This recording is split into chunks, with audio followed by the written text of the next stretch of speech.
ان هي زعلانه كل شويه تقول لي ماما حبيني، ماما احضنيني، ماما انتي مش عايزه تحبيني ليه؟ لا انا عايزه انام جنبك ماما. السلام عليكم، عاملين ايه يا بنات؟ يا رب تكونوا كويسين وفي احسن حال. وحشتوني قوي قوي قوي. مهما اقول لكم وحشتوني قد ايه مش هتقدروا تتخيلوا. حاسه ان مفتقداكم بطريقه مش طبيعيه. يعني حاسه ان انا في عالم تاني وانتوا كنتوا في عالم تاني. الحمد لله على كل حال. حبيت ان انا النهارده اطلع واتكلم معاكم كده. فالمهم لو انتي كده وراكي حاجه خلصيها وتعالي كملي الفيديو، او اعملي حاجه كده تشربيها وتعالي ندردش كده مع بعض واتكلم معاكم شويه، عشان انتوا وحشتوني او حاسه ان انا مفتقداكم. عايزه اقول لكم دي اول مره من ساعه ما عملت القناه اطلع كده واتكلم قدام الكاميرا، من غير مثلا ما اكون بوريكم مشتريات او بتكلم عن حاجه هوريها لكم او ريفيو عن حاجه. اطلع كده واتكلم حاجه بعيده عن المحتوى. فدي اول مره بصراحه، بس حسيت ان انا محتاجه اتكلم معاكم، محتاجه ان انا افضفض معاكم. طبعا طبعا طالعه اشكركم على وقفتكم جنبي الفتره اللي فاتت وتعليقاتكم الجميله ودعواتكم ليا. مش قادره اقول لكم فرقت معايا ازاي في نفسيتي. الدعاوي اللي انتوا دعوتها لي في الفتره اللي انا كنت تعبانه فيها، وكميه المسجات والناس بجد اللي بعتت لي على الانستجرام والفيس وكتبتوا لي انت فين يا نغم، مطمنين عليكي. الحمد لله يا بنات، يعني الحمد لله على كل حال. كانت بجد مش عارفه اقول لكم ايه، بس كانت من اصعب الفترات اللي عدت عليا في حياتي. شفت 10 ايام والله العظيم، يعني يا رب يا رب محد يشوفهم في حياته ابدا ابدا ابدا. كانت ايام صعبه جدا عليا.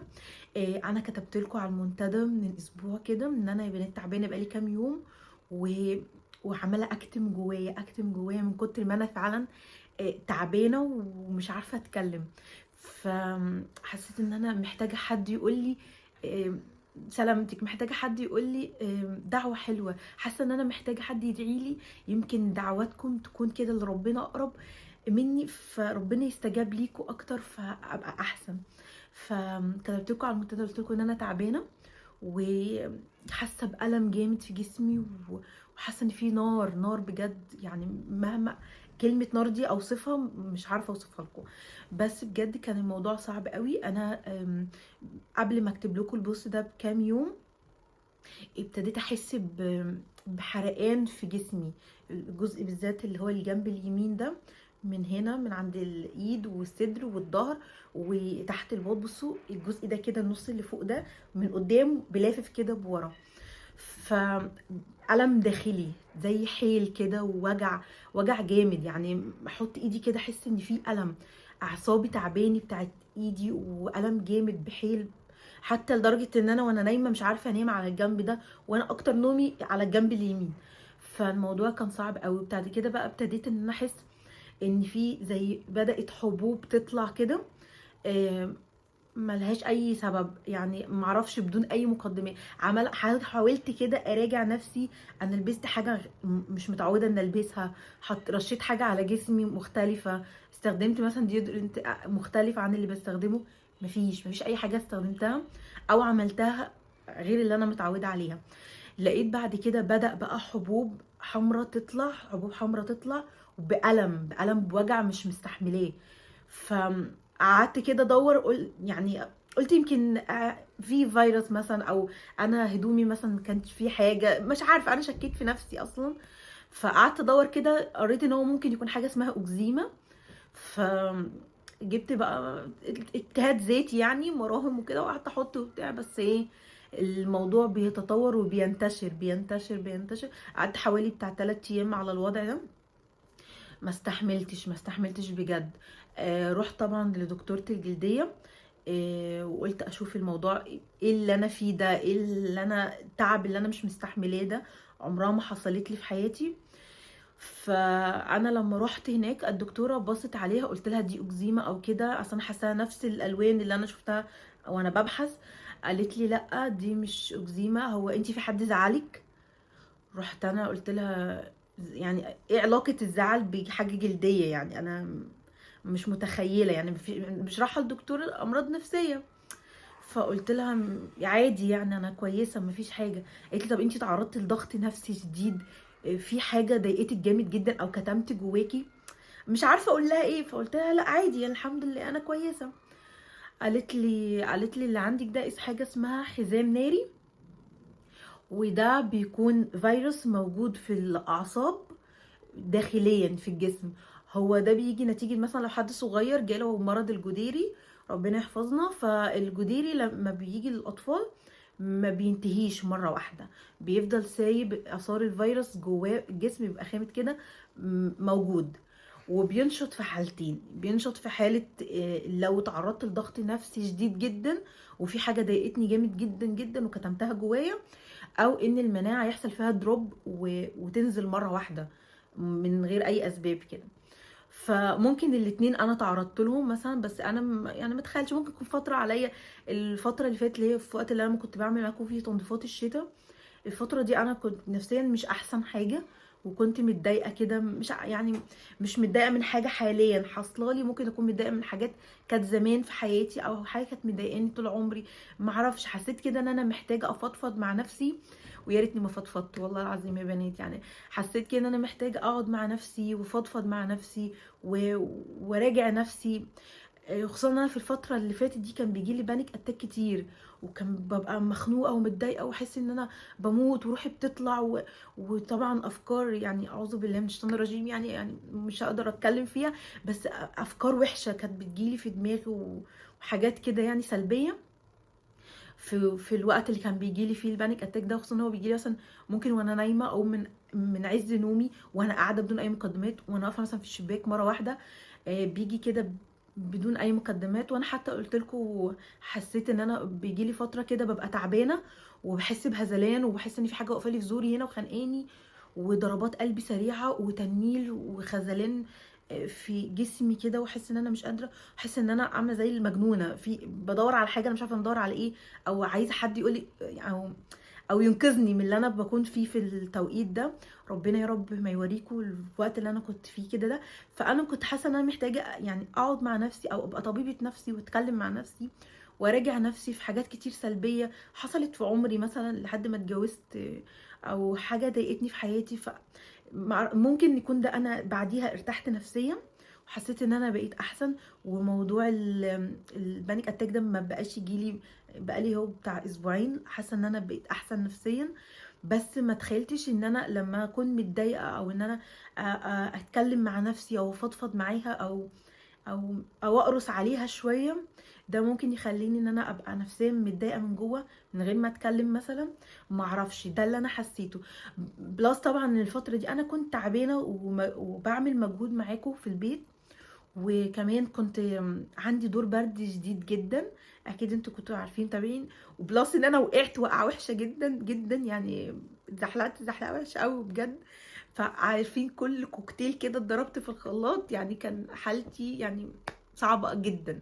فكل الحاجات دي كلها اترجمت بعدها باسبوعين اللي انا حصل لي، وبدا بوجع داخلي لحد ما طلع زي ما قلت لكم كده الحزام الناري.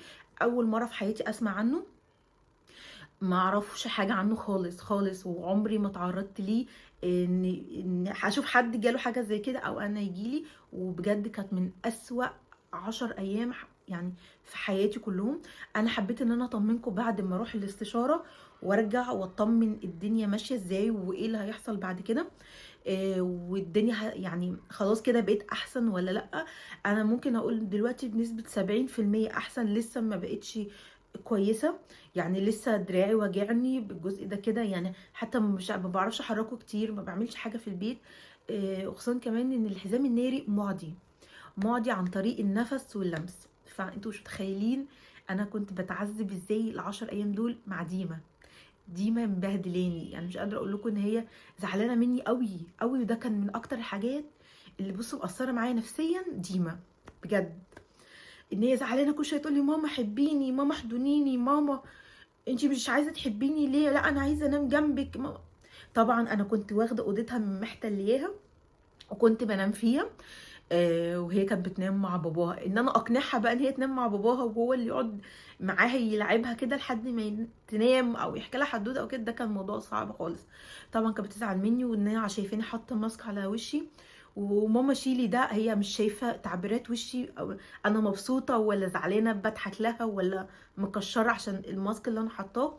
فهي زعلانه، كانت زعلانه قوي مني ان انا مش عارفه اتعامل معاه. طبعا ان انا اقول لها لا مش هينفع احضنك، حاجة صعبة خالص. وطبعا ان انا قاعدة في اوضة تاني وان انا مش عارفة حتى اتعامل معاها التعامل العادي، وانكشها كده واقعد ابص، دي ما انا بقعد اهريها ابوس طول النهار. فان انا ما اعرفش حتى ابوسها واحضنها والعب معاها، لا الموضوع كان صعب جدا عليا بجد، وحاسة عليها. وبجد اكتر حد تعب معايا هو محمد، بجد ربنا يخليه ليا. تعب معايا جدا جدا. يعني هو طبعا اللي كان بيغير، لان أنا ما بعرفش اوصل للاماكن كلها اللي في ظهري ودراعي وكده، في اماكن ما كنتش بعرف اوصل لها خالص. وانا في الفتره دي حرفيا ما لمستش جلدي، عشان طبعا ايدي بستخدمها ممكن في حاجات يعني طبيعي بمسك اي حاجه، فما كنتش بستخدم ايدي خالص. فهو دايما اللي كان دايما بيبقى لابس جلوفز في ايده، هو اللي كان دايما يحط لي المراهم والكريمات والادويه، وكان بيعمل لي جداول. طبعا كنت ماشيه على كورس مضاد حيوي، كنت باخد 10 اقراص في اليوم. فبصوا انا اتهريت، يعني كنت حاسه ان انا كده يعني دايخه، وبحس ان انا مش طبيعيه. فهو تعب معايا قوي، ربنا يخليه ليا يا رب. ومع ديما طبعا عشان كان بيقوم بواجبات كتير قوي مع ديما. فالحمد لله الحمد لله على كل حال.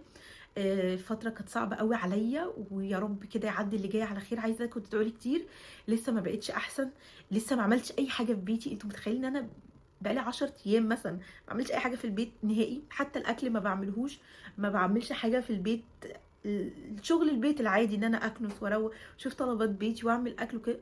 والله العظيم 10 ايام ما حطيت ايدي في حاجة، ولا حتى بكنس حتى الشقة. انتوا متخيلين اصلا وضع الشقة من ورا الكاميرا كده ممكن يكون عامل ازاي؟ فالموضوع كان صعب جدا. طبعا انا ما كنتش عايز حد يجي لي خالص خالص، ولا كنت بروح في حته ولا بنزل ولا اي حاجه، لاني مش عايزه حد يتاذي خالص يعني مني بسببي، او اكون سبب ان حد يتضر. يعني اخواتي كان بيجوا لي اقول لهم اقعدوا بعيد عني، يعني سيبوني النبي في اللي انا فيه، كان اقعدوا بعيد، يعني انا مش عايزاكم تيجوا جنبي او كده. فلما كانوا بيجوا لي لهم من بعيد كده، يعني شوفوني طبعا عايز ايه، ربنا يخليهم ليا يا رب، ما سابونيش طبعا، ربنا يخليهم هدير وساره ليا.